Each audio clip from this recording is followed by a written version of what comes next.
Hi there guys, Sam here. Welcome to another video where I'm going to go through ordering the new 2020 Audi S3, which has recently come out and recently appeared on Audi's configurator as well. And yeah, who knows, maybe it'll be a potential, well, certainly is a potential rival to my Mk7 Golf R, so could well be a replacement, you never know. But yeah, let's go through the ordering and configuration of this cool hot hatch. So yeah, the first image when you sort of go onto the Audi website, and this is in the UK anyway, is this.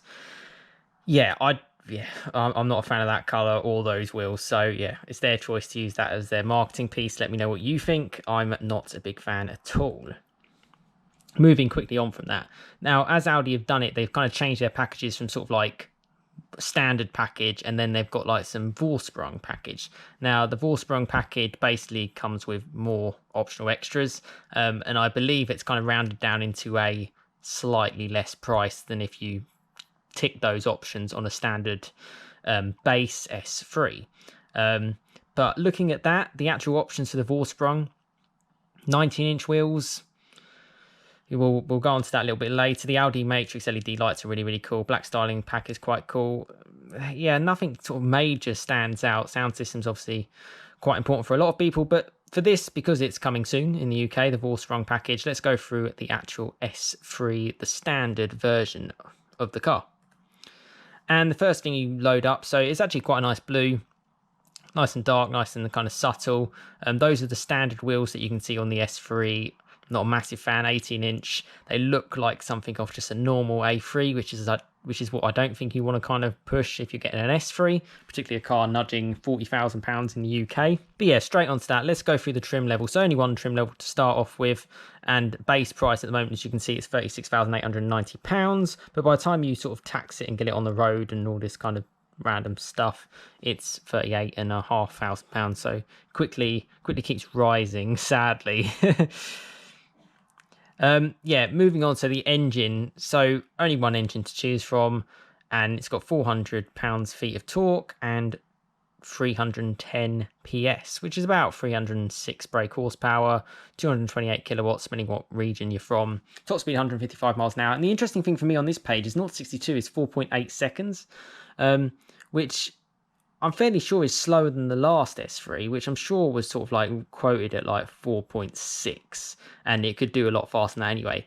I just think that's a figure that Audi are just putting out there to kind of protect the other models. You know, if you're going to spend you like nudging £100,000 on like an RS6 or whatever you're going to get, you're not going to want an S3 to be that close behind you. So I reckon that's quicker 0 to 60 than it shows there. But yeah, let me know what you think on that if they're having us on a bit. Moving on to the wheels, so as I said, the standard wheels aren't particularly great, the 18-inch wheels, but you get two lots of 19-inch wheels to choose from, both of which I don't particularly like. I don't know why that sort of like diamond cut fascia is becoming sort of a main cool thing, but you know, if you like it, great. Here's an enlarged version of the wheel. Yeah, I'm not a fan. I have diamond cut wheels on my Golf R, and you don't want to curb them because it's a nightmare to kind of get replaced, and you know, eventually you can only repair it so many times before you have to powder coat the whole wheel anyway. Looks great. Well, I don't think it looks great, but yeah, it might look great to the right person early on, but you know, after a while, particularly once you've curbed it, I'm not so sure it's the right thing to go for. But I don't like the 18-inch anyway, so if I was honestly getting this car, I would look at an aftermarket wheel. Yeah, something that suits my preference, to be honest, because I think Audi's range is not so good. Incidentally, that diamond cut wheel is an extra about £800 on top of the car. So onto the look. So the only free paint color is white, which is quite interesting because I actually quite like the Audi S3 in white. I think they work quite well, even standard so solid paint, non-metallic. Everything else is an optional extra, and you'll pay for it.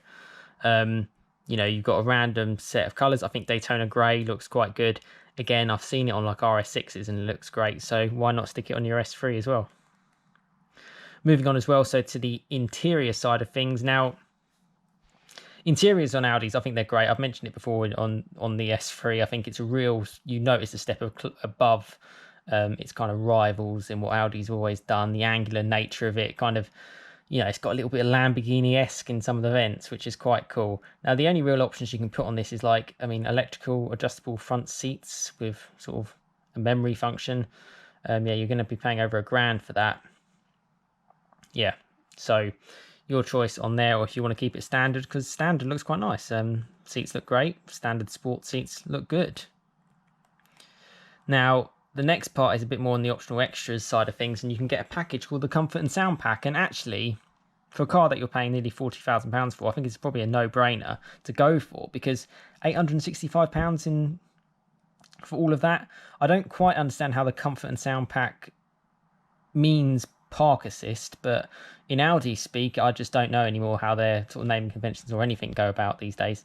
But yeah, you get a parking assist, and more relatable to the actual name, you get Bang & Olufsen sound system, which, if you remember, I believe is part of the Vorsprung package with 3D sound.